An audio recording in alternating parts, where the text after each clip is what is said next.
Котлован все равно чистить надо, если хоть и этот. Но лучше для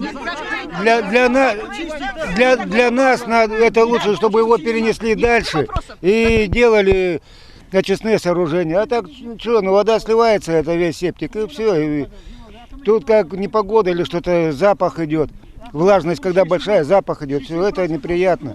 Бескөл ауылы Зеленая көшесінің тұрғындары үйлерінің дәл қасында орналасқан кәріздік ағыннан шығып жатқан жағымсыз иістің қасында өмір сүруге мәжбүр болып отыр. Орынтай Мырзақаеваның үйі қоқыс төгіліп жатқан тоғанның дәл жанында орналасқан. Лас ауаның салдарынан кейде тіпті дем алуға да шамам жетпей қалады дейді қария. Сасық иіс қолқаны қауып, мазасын әбден қашырғанын айтады.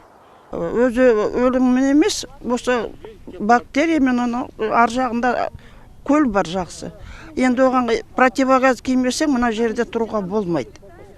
Ешқандай маска көмектеспейді. Жағалай тұратын көбі қарттар, өйткені бар балаларымен келген адамдар ғой. Біреу оқуға барады, біреу жұмыс істейді, бәрінен көңгөріс керек.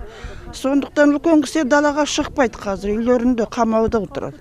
Ағынды суларды төгетін көліктер жұмыстарын таңертең бастап түн ортасында ғана тоқтатады. Тұрғындардың кейбіреулері оларды тоқтату үшін тіпті жолға шығып көліктердің алдына жатуға дайынбыз деп мәлімдеуде. Істемейтін сооружениеға несі аламыз дейсіңдер, олар не сұмдық мынау? Масқара ғой мынау. Халықты кім ойлайды? Ешкімді ойламайды, мыналар өздері бетмен кеткен жай. Че хотят, то и делает акимат. Ешкімдің несінде сұрамайды. Мына жерде мінекей бір 100 метр жоқ, 100 метр жоқ. Свалка, птицефабрика күлдің бәрін құртты.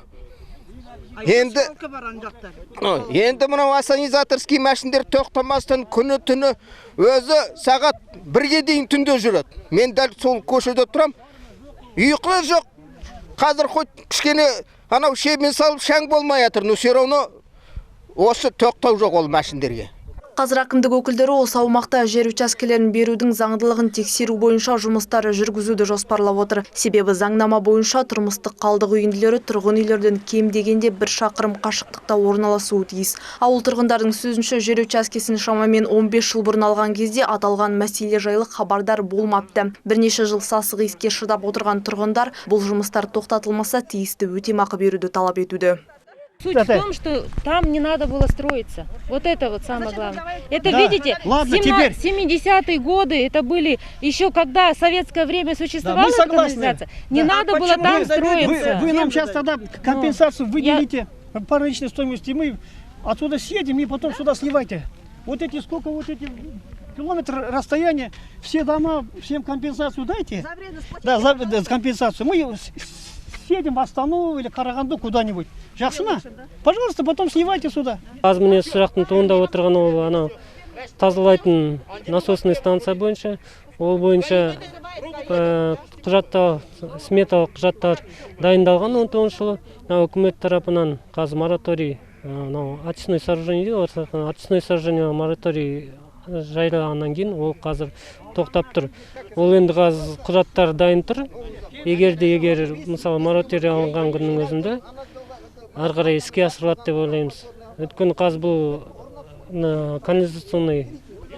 канализациялық құбырларды тоқтатуға мүмкіндік жоқ. Өйткені қазір Бескөл ауылында 80-нен астам 2 этажды, 3 этажды үйлер бар.